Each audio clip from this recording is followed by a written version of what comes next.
mismo constitucional, la división de poderes o separación de funciones. Es decir, que sería agente público toda persona que colabora en cualquiera de los tres poderes. Ahora, en un sentido más restringido, es agente público el que presta servicios en el Poder Ejecutivo. ¿Sí?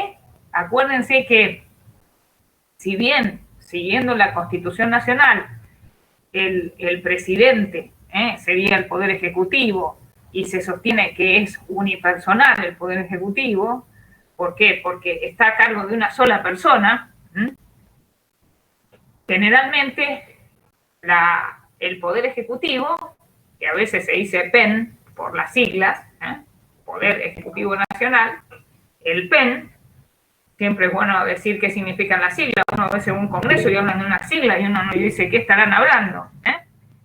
El Poder Ejecutivo está desempeñado por el presidente, pero claro, el presidente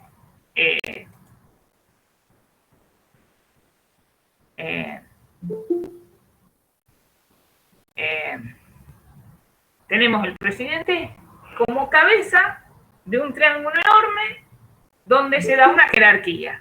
¿Se acuerdan que dijimos que en la administración hay uno de los principios básicos de su organización es la jerarquía? Esto quiere decir que en definitiva todos se subordinan al más alto grado de jerarquía dentro de esa administración pública, donde encontramos al presidente. Entonces, en sentido estricto o más restringido, agente público es aquel que presta servicios en la administración pública, en el Poder Ejecutivo. ¿Cuál es el requisito para acceder a la función pública? Para cada función pública puede haber distintos requisitos. Si lo tomamos en el sentido amplio que dijimos recién, por ejemplo, para ser diputado, para ser senador, vieron que se requieren requisitos de edad, residencia quizás por un tiempo en un lugar. Puede haber requisitos específicos para cada función. Por ejemplo, para el Poder Judicial, para ser juez se requiere ser abogado. Incluso hoy día se requiere haber aprobado un concurso en lo que se llama el Consejo de la Magistratura, y que se siga todo el procedimiento para la selección. Pero, más allá de los requisitos específicos de cada agente público, existe un requisito genérico que es la idoneidad. ¿Qué significa la idoneidad? ¿Qué es ser idóneo? Realmente, si se cumpliera con este requisito, andaría todo bien en la función pública. La idoneidad se suele decir que abarca una capacidad física, psíquica y moral. Esas tres serían las capacidades para decir esta persona es idónea para ser funcionario público. Una capacidad física que también depende de la función. Por ejemplo, supónganse un policía. Un policía, por ejemplo, en las normativas, para poder ser policía, se prevé, primero hay que hacer un curso. Un curso ante una escuela, en una escuela de policía, por ejemplo, en la provincia de Santa Fe. Pero también te exige, como característica de capacidad física, tener cierta altura. Si la persona no llega a esa altura, no es policía. ¿Y esto por qué? Por una cuestión de idoneidad física, de capacidad física para cumplir la función de policía, ¿sí? Estamos en la unidad número 10, que habla de agente público. Estamos diciendo que el requisito para poder acceder a la función pública es la idoneidad. Y la idoneidad abarca una capacidad física, psíquica y moral, sostiene la doctrina.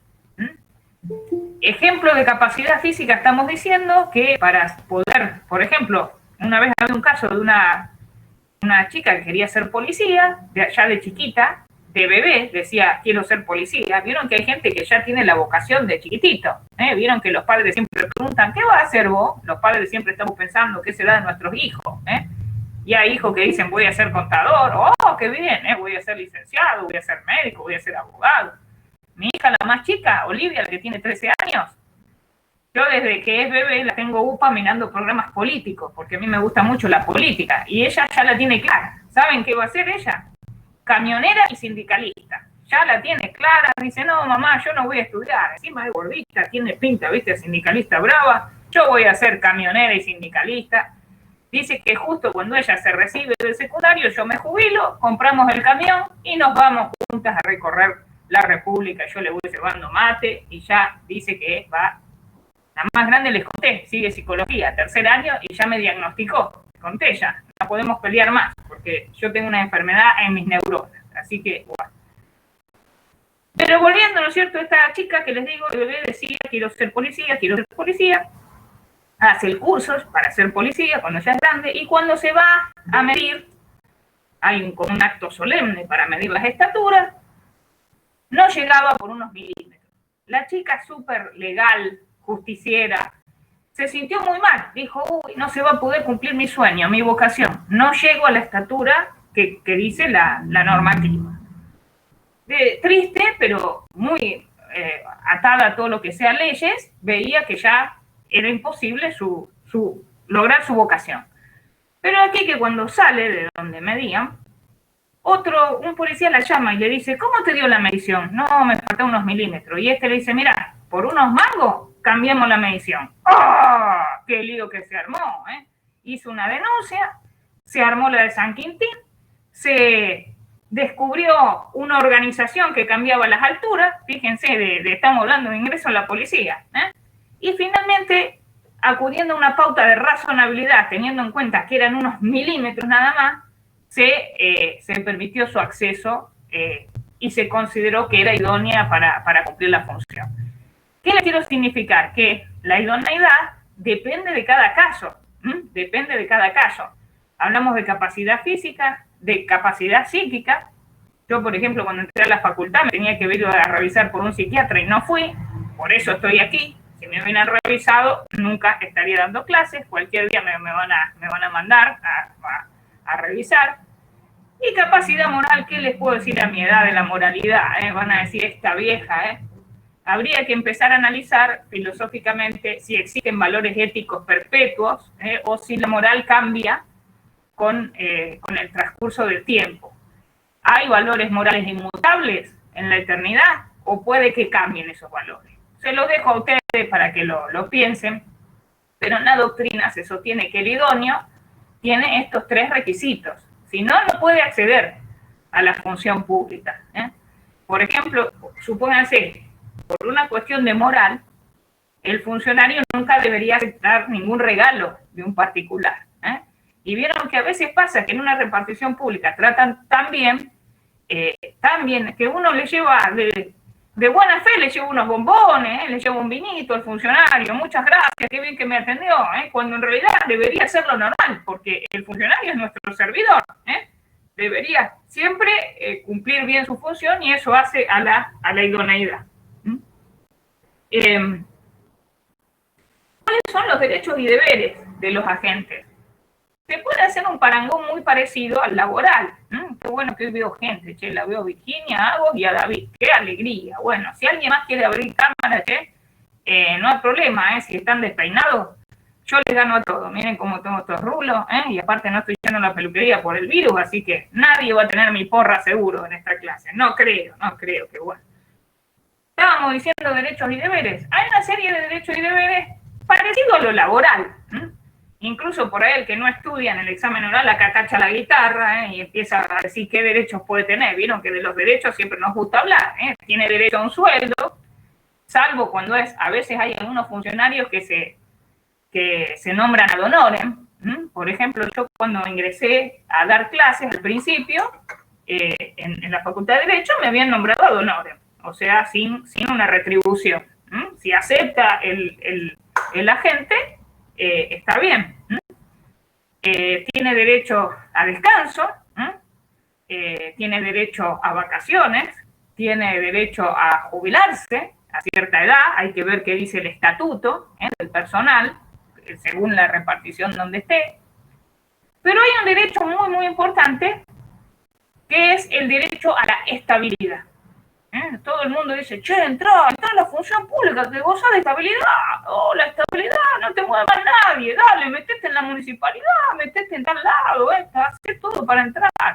El tema es que si todos entramos al Estado, ¿quién nos va a pagar? Porque la plata para pagar a los funcionarios no cae de Papá Noel, no viene para Navidad y tira las bolsas y dice acá tienen para los sueldos para todo el año. En realidad sale de los tributos, o sea que paga el pueblo trabajador. Ese es un tema a tener en cuenta.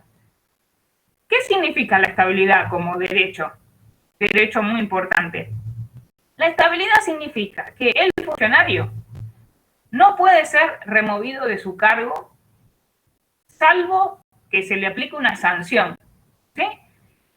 El agente público o funcionario, una vez nombrado y pasado un plazo mínimo, según el estatuto, puede ser 3 meses, 2 meses, adquiere lo que se llama estabilidad. Siempre que sea un funcionario que se llama de planta permanente, porque a veces hay funcionarios que tienen un puesto que es político y en ese caso no tienen estabilidad. ¿A qué llamamos político? Por ejemplo, un ministro, un secretario, son cargos políticos. Esos cargos no gozan de la estabilidad que sí tiene el agente público de planta permanente, que se llama. Y ese funcionario que goza de estabilidad no puede extinguirse su vínculo, salvo si comete una irregularidad, previo derecho de defensa, y esa irregularidad merezca una pena, una sanción, digamos, expulsiva. ¿Se entiende? O sea, que la gravedad de la irregularidad que cometió la gente amerite que éste sea expulsado, que se extinga el vínculo. Entonces, la estabilidad es un derecho que significa que el funcionario no puede ser apartado de su cargo a menos que se le aplique una sanción como consecuencia de haber cometido una falta que merezca una sanción de ese tenor, porque puede haber, llamado a haber sanciones menores. ¿Sí? Y en Argentina se dice que el funcionario público goza de una estabilidad impropia. ¿Qué significa esto? Dentro de la estabilidad como derecho del agente público, se reconocen 2 especies de estabilidad. En la impropia, en la llamada impropia, si hay una reestructuración administrativa general, se puede extinguir el vínculo de la gente pagándole una indemnización. ¿Se entiende? O sea, en Argentina se dice que el agente público goza de una estabilidad impropia. ¿Por qué? Porque si se realiza una reestructuración, y supónganse que determinados órganos administrativos se extinguen, en ese caso se lo puede remover pagándole una indemnización. Acá David me está preguntando del diputado que chupó la teta. Habla bien, sí, es cierto. Bueno, en realidad les digo, el diputado goza de 2 inmunidades, que son que no puede ser arrestado y la inmunidad de expresión. En un sentido amplio, si tomamos al agente público en el concepto amplio, no entraría dentro de esa estabilidad porque en realidad, como te decía, sería parte de lo que se llama el personal político, ¿entendés? Elegido no por el presidente, sino por el pueblo y con un periodo de mandato, ¿sí? Más allá de eso, viste que este diputado se apresuró a renunciar. Primero lloró un poquito, dijo todo viste que se había hecho una estética, que estaba besando la tetita porque quería ver cómo había quedado. Bueno, y después que dijo todo eso, que les digo que es un tema complicado, no estoy en defensa del diputado, pero ¿qué pasa? No hay duda de que en un medio virtual es posible hacer varias cosas a la vez. Justo se le dio por una teta, ¿no? Pero, por ejemplo, yo estaba en el tribunal, se me hacía tarde, y en algún momento pensé, podría empezar a admitir y empezar a hablar con mi celular en la clase, pero iba a ser un quilombo, pues estaba en una cola en un juzgado y no iba a ser, yo iba a estar hablando de ahí y todo, iban a decir, está hablando con el celular, una loca, ¿qué está haciendo? Y si empezamos a hablar de la teta, iban a decir, ¿qué tema está hablando? Wow. Pero, es decir, por ejemplo, en clase yo no llevo el mate, y acá está, lo tengo acá al mate, no le pongo whisky, pero bueno, el mate, en invierno una gotita de whisky en la noche, en el mate no saben cómo queda, un poquito de miel y una gotita, te va a dormir, pero no lo va a hacer de mañana cuando está dando clase, ¿no es cierto? Pero por ahí la persona que puede, quizás pueda simultáneamente hacer dos cosas, ¿no es cierto? Pero la verdad que justo que sea una teta, para mí que viste, pensó que la cámara estaba ya ha habido varios problemas, vieron por Zoom, ese profesor que pobre la señora se terminó de bañar y pasó por atrás, pobre profesor, o no sé qué, un alumno creo que se fue a bañar, pensó que escuchaba y no, estaba todo, son esas cosas de la vida virtual. Pero bueno, volviendo acá a la gente, el agente público goza de esta estabilidad impropia en Argentina. ¿Por qué impropia? Y porque, si bien es cierto que no se lo puede remover del cargo, después de un periodo mínimo que accedió a la función, sí, se reorganiza todo. Si yo llego a presidente, supónganse, y agarro todo el plano de la administración pública y digo, esto se saca, me matan, vienen los sindicatos y Olivia la sindicalista viene con un camión y ¡pum! Bueno, en ese caso, el agente público tiene derecho a ser indemnizado. Indemnizar significa sacar el daño. En otros países, por ejemplo en Venezuela, hablando de otro país, se goza de estabilidad propia. ¿Qué significa esto? Que nunca puede ser removido, ni con una reorganización y pago de indemnización.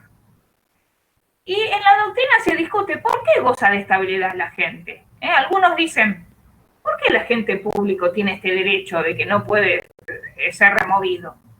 Y parte de la doctrina dice que esto es a los efectos de que cuando cambie un gobierno, no cambien toda la planta de personal por razones políticas. Eso es lo que sostiene la doctrina que dice que está bien la estabilidad. Es un tema bastante rígido. Más allá de la estabilidad, yo creo que, por ejemplo, vieron que a veces uno dice, goza de estabilidad, ¿cómo vamos a extinguir el vínculo? Es sencillo. Si le hacemos un examen de idoneidad, si a todos los agentes públicos un día llegamos y le decimos, bueno, vamos a tener una pruebita como ustedes, como el examen, vamos a hacer un múltiple choice, el que no aprueba no es idóneo porque no sabe, y ahí se acabaría la estabilidad, porque vieron que todos dicen, ¿cómo hacemos con la estabilidad? Y habría que ver qué quieren los idóneos, con los que realmente tengan capacidad. Pero bueno, en Argentina, como decía, está lo que se llama la estabilidad impropia. Si se reorganiza la administración, se puede extinguir el vínculo pagando una indemnización. Hace muchos años, por ejemplo, no sé si oyeron hablar ustedes de un presidente que ahora está viejito y es senador, Menem, Carlos Menem. Bueno, Carlos Menem, en su momento, él hizo toda una reorganización muy grande y él cerró muchas empresas del Estado. En aquel entonces había, cuando él asume, como ahora, había muchas empresas del Estado. Entre ellas había una que se llamaba Entel, Empresa Nacional de Telecomunicaciones. Todo lo que era teléfono, en aquel entonces telefonía fija, lo manejaba el Estado. Y una tía mía trabajaba en Entel, en Buenos Aires, y tenía un cargo muy alto. Y cuando Entel se disuelve esa empresa, me acuerdo que le pagaron una indemnización muy buena a mi tía. Creo que se compró unas cocheras, me acuerdo, con la indemnización, y mi prima actualmente vive bien. Voy a pasar con esos alquileres que sigue manteniendo esas cocheras. O sea, lo que les quiero significar es que si hay una organización importante, al agente público, y en este sentido amplio, porque era de una empresa del Estado, Entel, se le pagó una indemnización. Entel, me acuerdo. Yo tengo acá en mi escritorio, tengo un cajón donde tengo recuerdos de mi padre, ya fallecido. Mi papá falleció a los 80 años. Y viendo sus papeles, encuentro una carpeta muy gruesa y eran todas cartas mensuales pidiéndole a Entel el traslado de una línea, porque cuando se mudó a esta casa mi papá, él tenía el teléfono fijo en otra casa y pedía que le trasladen el teléfono. 10 años tardó. ¿Se imaginan la cantidad de papel de pedido todos los meses? Señor Entel, tenga bien. El día que llegó el teléfono era una alegría como que, Dios mío. Incluso en aquella época, si la casa se vendía con teléfono, era más cara, porque no era sencillo que se instale el teléfono. Tardaba muchísimo. Bueno, y los deberes de la gente. Los deberes es cumplir con sus funciones. Acuérdense que el agente público ejerce las competencias que le da la norma. O sea, el agente público, su competencia sería el conjunto de atribuciones que tiene para cumplir con su función. y en realidad sus atribuciones son un deber, un deber. Me acuerdo una vez fui a una repartición y nadie quería certificar fotocopias. ¿Vieron cuando uno lleva el original y una fotocopia?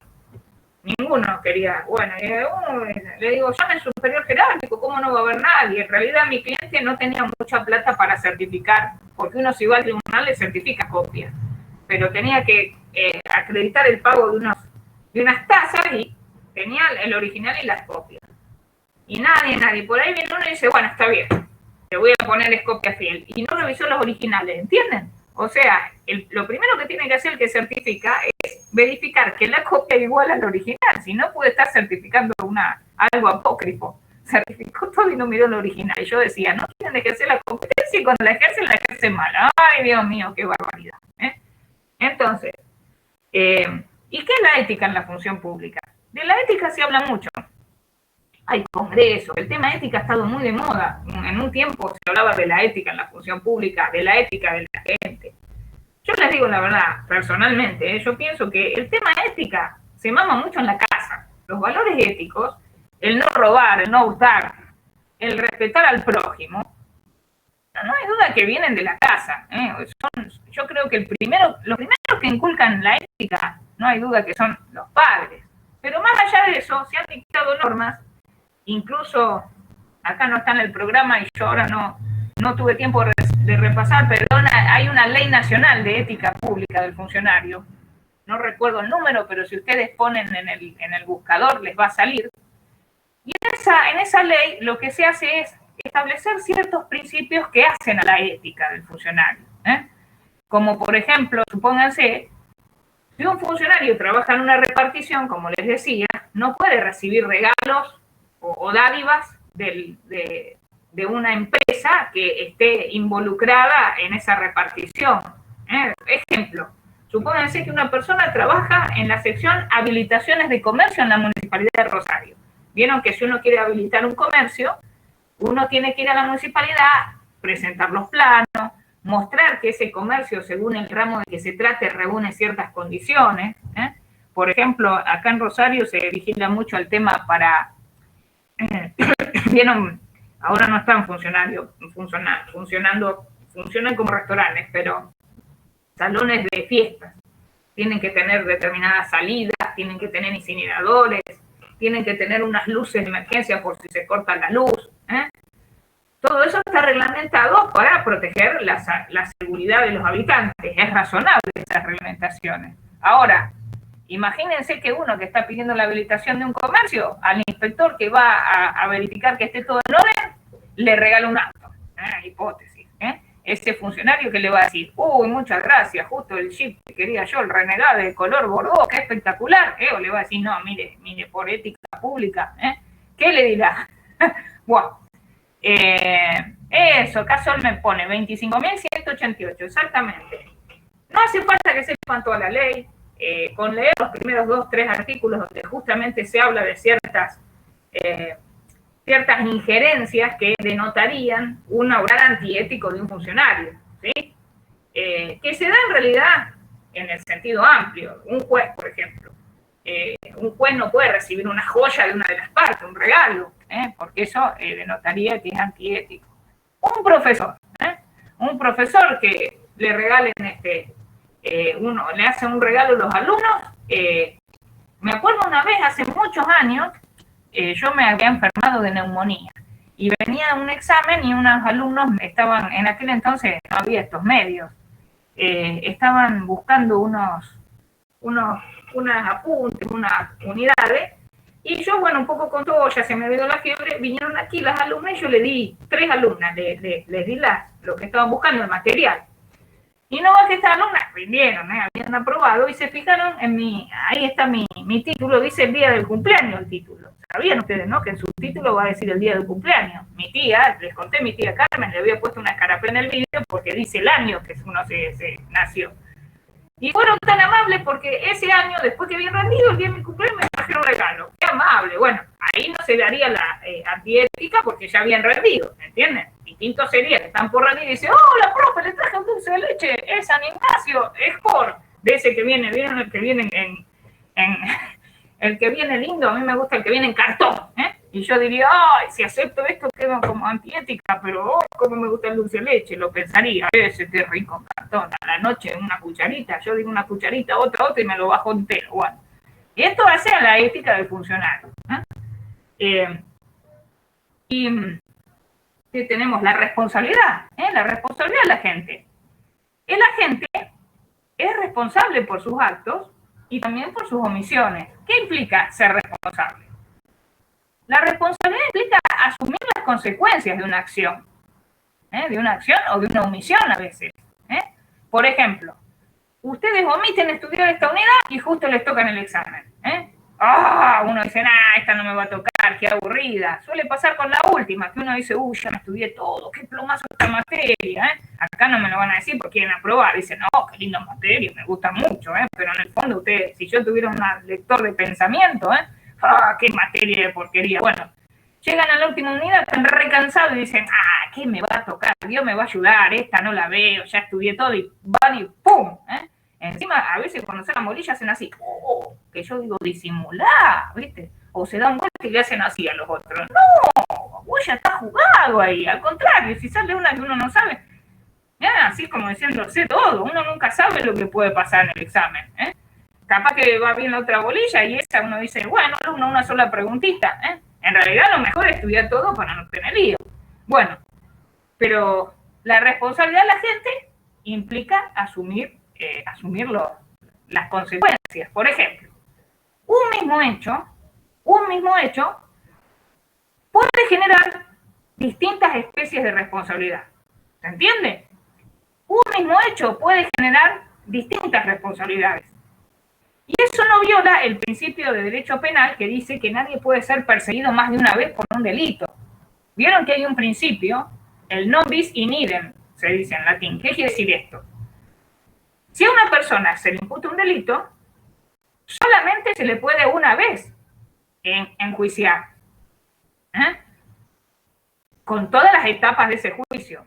Puede haber primera instancia, puede haber cámara de apelación, quizás pueda llegar a la corte el tema, pero una vez que se agotó ese proceso, no se le puede iniciar otro, por seguridad jurídica. ¿Se entiende? Nadie puede ser más de una vez juzgado penalmente. Pero ese principio no se viola porque existan distintas especies de responsabilidad. Ejemplo, supónganse que un agente público que trabaja en una repartición, esta repartición trabaja hasta las 6 de la tarde todos los días, y el funcionario público, este agente, todas las tardes, tipo 6 menos cuarto, cuando ya se fueron todos los compañeros, baja, la oficina tiene una escalera muy empinada y tiene un sótano donde se guardan las resmas de papel, y él todas las tardecitas baja la escalera empinada sigilosamente y se agarra 2 resmas de papel para su hijo para que escriba las clases de Derecho Constitucional. O sea, hablando mal y pronto, se chorea todos los días 2 resmas de papel que se compraron para la repartición. O sea, que las pagó el pueblo. Y un día está llevándose muy contento las 2 resmas y no va que su jefe baja la escalera empinada. Estamos haciendo bien película de terror. Baja la escalera empinada. Él, por supuesto, para hacer todo esto, como ya sabe dónde está, ni siquiera prende las luces, hace todo lo oscuro. Y como ve que viene su jefe, decide en un momento de desesperación clavarle en sus ojos las puntas de las resmas. ¡Pum! Y le saca los 2 ojos. O sea, el jefe está bajando la escalera y lo único que ve es que vienen 2 puntas de resma y le saca los ojos. Ahí vemos un caso en el cual se generan distintos tipos de responsabilidad. El mismo hecho, Por un lado, responsabilidad penal. Ocasionó un daño encima de la cara, es daño agravado. Yo no me acuerdo mucho de penal, pero sé que cuando es daño al rostro, es una figura penal que tiene una pena mayor porque es al rostro. Ahí tiene responsabilidad penal, cometió un delito. Se le seguirá el juicio, se le dará el derecho de defensa. Tiene responsabilidad civil, va a tener que indemnizar a la gente. El agente va a ir a un oculista, seguro que va a ir a Ferroni. ¿Oyeron hablar de Ferroni?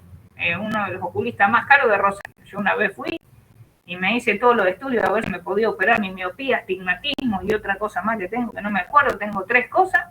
Y después que me hice todos los estudios, todo me dice Ferroni, no, tu astigmatismo es variable, no se puede operar. no, yo me quería morir. No voy nunca al médico, ni una vez que voy. Encima me decían todos en la sala, espera una pavada, entra y salí, de un láser. Bueno.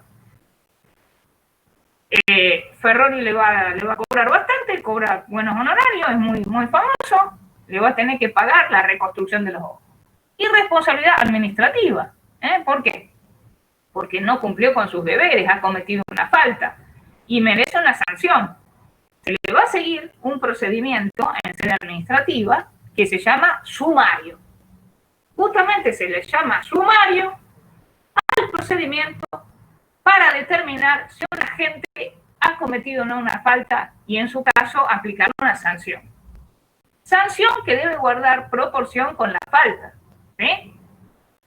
Si se acredita, por ejemplo, en este caso concreto, si fuera nada más que se descubrió que estaba hurtando una resma, quién sabe qué sanción le corresponderá, si quizás una suspensión sin goce de sueldo. Ahora, si le sacó los dos ojos al compañero, ahí ya no hay duda que la sanción puede llegar a ser expulsiva. Hay dos sanciones expulsivas, que son la exoneración y la cesantía. Tengan cuidado porque en el apunte que pusimos en comunidades, en la parte que habla de exoneración, se hace alusión a una ley que dice que después de unos años puede volver el agente. Eso lo dice esa ley, pero esa ley que hicieron los legisladores no estudiaron bien. Más adelante en el apunte dice una parte, como debe ser, que la exoneración extingue el vínculo para siempre. ¿Se entiende? O sea, el agente público que es exonerado nunca más puede volver a ser agente público. Se extingue su vínculo para siempre. En cambio, en la cesantía, después de un plazo puede volver. ¿Sí? ¿De qué depende la magnitud de la sanción? Y depende de la falta que haya cometido. Pero para aplicarle la sanción, siempre previamente se requiere el derecho de defensa. Porque el derecho de defensa es de raigambre constitucional y no se le niega a nadie. ¿Se entiende? O sea que si se le aplicara la sanción sin hacer el sumario, eso sería nulo. Tendría un vicio de ilegitimidad y podría caer. Para decidir si corresponde una sanción y qué sanción, porque aparte de las sanciones expulsivas, que son las más graves, tenemos otras que pueden ser un mero apercibimiento, el pago de una multa, una suspensión. Esas son sanciones más leves. Es en relación a la falta. ¿Se entiende? Bueno. Extinción del vínculo del agente público. ¿Cómo se puede extinguir el vínculo del agente público? En realidad les digo, el agente, como dijimos, goza de estabilidad. Es muy raro que el agente renuncie. Es raro. Se puede dar. Yo tuve el caso de una señora que de vacaciones viajó a Europa y se enamoró de un príncipe, o no sé qué, una persona con un castillo, una cosa de loco, y dijo, bueno, renuncio. Se fue a vivir allá, muy feliz, pero después terminó su vínculo con el príncipe y quiso volver a la repartición. ¿No va que en la repartición que trabajaba, en el estatuto de esa repartición dice que si el vínculo no se extingue por sanción, el agente tiene un derecho de preferencia para reintegrarse. ¿Entienden? Eso nada más dice, que tiene un derecho de preferencia. Ahí se armó un quilombo porque cuando se quiso ejercer ese derecho de preferencia, la administración en un momento dijo, hay que preguntarle al sindicato. Y el sindicato dijo, no queremos que vuelva. Así que se terminó un quilombo, terminamos en un juicio. Porque al cual le decimos, ¿qué significa el derecho de preferencia? Se subordina a un sindicato el derecho de preferencia que está en un estatuto. Un lío, bueno. Me hubiera convenido más seguir con el príncipe, porque una vez que uno renuncia es jodido. Pero bueno, una de las causales de extinción del vínculo es la renuncia. Otra causal puede ser la muerte. Profe, una pregunta. ¿Ese derecho de preferencia aplica a toda la administración o a ese caso específico que vos dijiste? En este caso era en el API. En el API. Depende de la repartición. En algunos estatutos está previsto y en otros no. En este estaba previsto expresamente ese derecho. Ok, gracias. Hay estatutos que son generales y hay estatutos específicos para cada repartición. Lo mismo, por ejemplo, siempre la gente tiene que leer bien su estatuto porque respecto de una resolución, para impugnar hay que ver los plazos que están en el estatuto. Todo ahí está en el estatuto.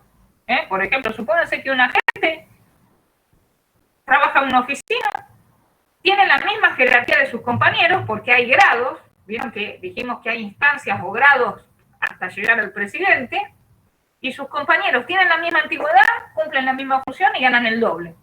Ahí él puede hacer un reclamo, lo vamos a ver en otra bolilla, porque dice, se viola la igualdad, mis compañeros tienen la misma tarea, la misma jerarquía, la misma antigüedad y están ganando el doble, se viola la igualdad. Empleada pública, yo renuncio, yo puedo volver dentro de los 5 años. Claro, sí. Depende, te digo, del régimen específico de tu repartición. No renuncies, pedí 3 años, sí. En general les digo, los agentes públicos suelen conocer sus estatutos, pero a rajatabla. Por eso, si uno se dedica a administrativo, generalmente el cliente viene con todo. Le dice el inciso A, artículo 8, y el inciso B, artículo B, y uno escucha ahí, claro, uno no tiene todos los estatutos de memoria, entonces uno le dice, ¿me permite? Y uno ya tiene ahí el argumento legal para hacer el escrito. Suelen ser los estatutos determinar muchos de estos derechos y de estos deberes, más que nada establecen mucho los derechos de la gente. Y sí, en algunas reparticiones es así, como vos me decís que si, digamos, vos renunciás, tenés un plazo en el cual podés pedir tu reincorporación.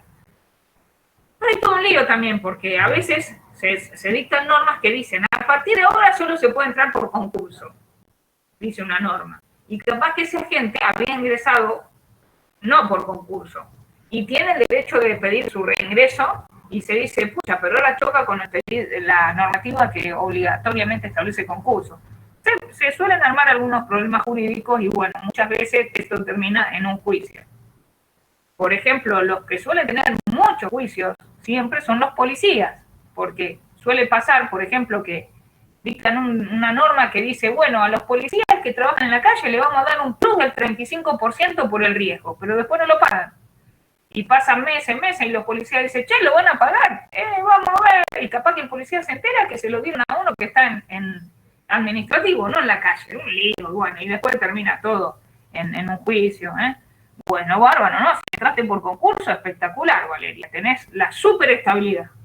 No van a poder, salvo una irregularidad. En ese caso, habría que hacer un sumario para verificar que realmente se haya cometido y, 10 años, está en la gloria, Valeria, en la gloria.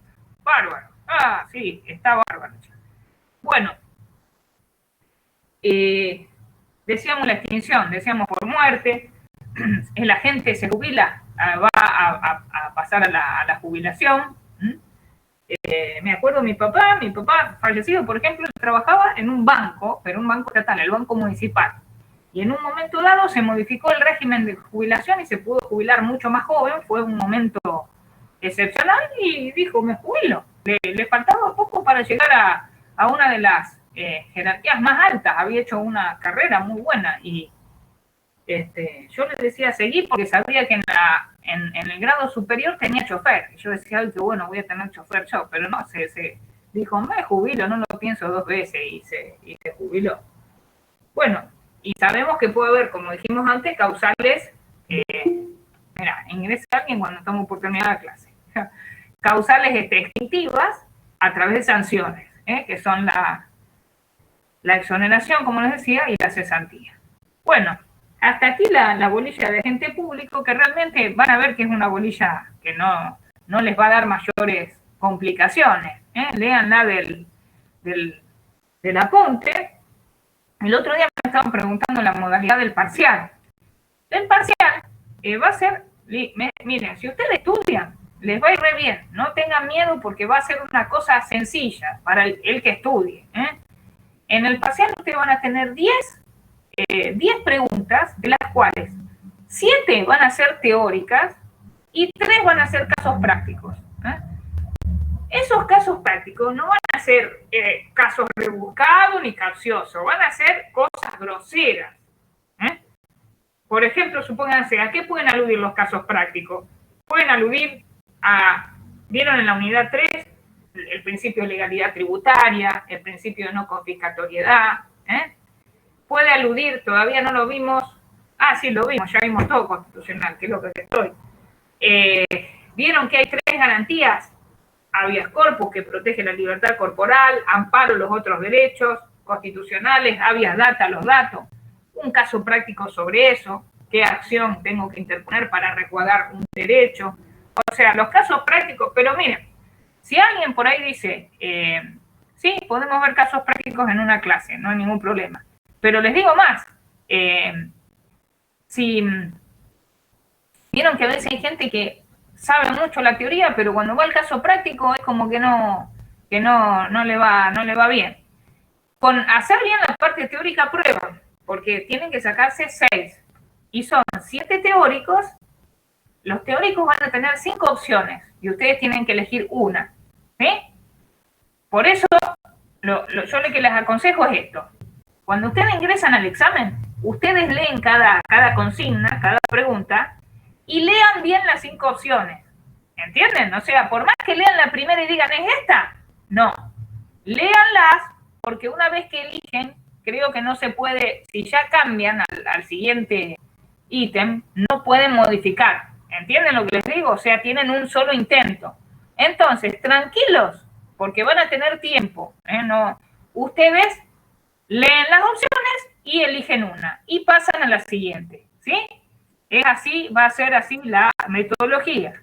No se puede volver atrás. No se puede. ¿Por qué no se puede? Porque lo que queremos evitar es que con un celular haya un grupo o se reúnan todos en una cabina, tipo como había antes cuando yo era joven, no era tan joven ya. ¿Se acuerdan los lugares donde uno iba para hablar por teléfono, las cabinas esas, y diga, en esta la A, en esta la B, se vayan pasando todo? Eso es lo que queremos evitar. Les digo, nosotros no éramos muy partidarios de estos exámenes, porque es cierto, capaz que ustedes hasta tienen un tío, abogado, que dice, derecho constitucional, sé todo, y le dicen, che, tío querido, vení, decime acá cómo va, y bueno, se sacó un día y era el tío. Por eso les digo, esto es más buena fe que otra cosa, ¿sí? Me preguntaban el otro día, ¿podemos tener la Constitución? No tiene sentido, porque no van a tener tiempo de buscar en la Constitución, porque son opciones sencillas, ¿entienden? O sea, si ustedes estudiaron, son esenciales. Incluso ayer la profesora Florencia Vita, no sé si la conocen, sabe un kilo, me llamó y me dijo, che, estos 2 casos dan lugar a dudas.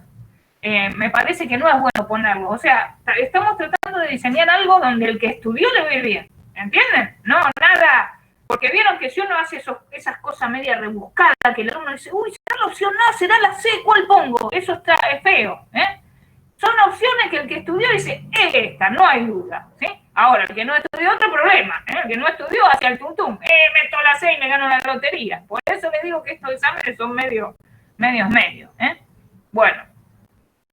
Profe, ¿en cuánto tiempo? Calculamos. 20 minutos. Sí, 25 minutos van a ser. En 25 minutos el que estudió se calcula 1 minuto y medio por cada la mayoría quería poner 20. Y yo le dije 25 por si hay alguno más lerdo, que lo piense un poquito más. Cuando ustedes ingresen, no piensen en el tiempo, porque eso les juega en contra. ¿Entienden? No piensen en que el tiempo está pasando porque es feo. Eso es como cuando le dice el profesor, bueno, si no sabe esta, viste que te dice así, si esta última pregunta, si no la sabe, es medio que uno dice, no la voy a saber. Ustedes tranquilos, abren, y antes de elegir, miran bien las 5 opciones. En el caso práctico, va a haber 3 opciones nomás, porque no daba la cabeza para 5 opciones. En el caso práctico, le buscábamos la vuelta y dijimos, bueno, en el caso práctico, 3 opciones. Quédense tranquilos, ya les digo, no va a ser confuso, no va a ser capcioso, va a ser lo esencial, pero lo esencial queda estudiando, no hay nada que hacer, y estudiar implica trabajar, ¿y a quién le gusta trabajar? A nadie, vamos a ser sinceros, no nos gusta, ahora me voy a ver una película en Netflix, esta noche me reúno con una amiga, cada una con su mate a charlar un rato de la cuarentena, y así van las cosas en la vida, Por eso les digo, ¿cuántos son los honorarios cuando ustedes ejerzan? ¿Quién puede decir cuánto vale su trabajo después de aguantar todas estas clases, estudiar? Ahora, bueno, está la cuarentena, pero si no estuviera, uno tiene que resignar la joda. Viene el fin de semana y viene, vamos a tal lado, se va a poner bueno. Y no, lo lamento, voy a tener que estudiar porque tengo un examen. Están todas las unidades, están en comunidades. Son las 5 unidades primeras porque es nada más que constitucional, ¿entendido? Después, en el final, los que estén regulares rinden nada más que administrativo. No, entra hasta las 5. No se maten, no, si no se me van a colapsar las neuronas. Bueno, por hoy los voy a dejar, porque así como fui al tribunal, ahora me encuentro con un colega que es profesor también, porque tenemos un juicio y tenemos que ver las pruebas. Vieron que el tema pruebas es vital. Si uno no presenta buenas pruebas, sonó en el juicio. Así que por hoy, encima que empecé tarde, los voy a dejar temprano. Les agradezco mucho que estuvieron, y nos vemos la próxima, que viene servicio público. ¡Oh, linda es! Ahora que es todo servicio público en Argentina, vamos a ver cómo nos prestan los servicios públicos. Les adelanto que para mí tendría que haber una canilla por casa que extraiga cerveza bien fría, como servicio público. Se los voy a explicar la próxima. Bueno, nos vemos entonces. Chau, chicos. Chao, profe, nos vemos. chao, profe, gracias.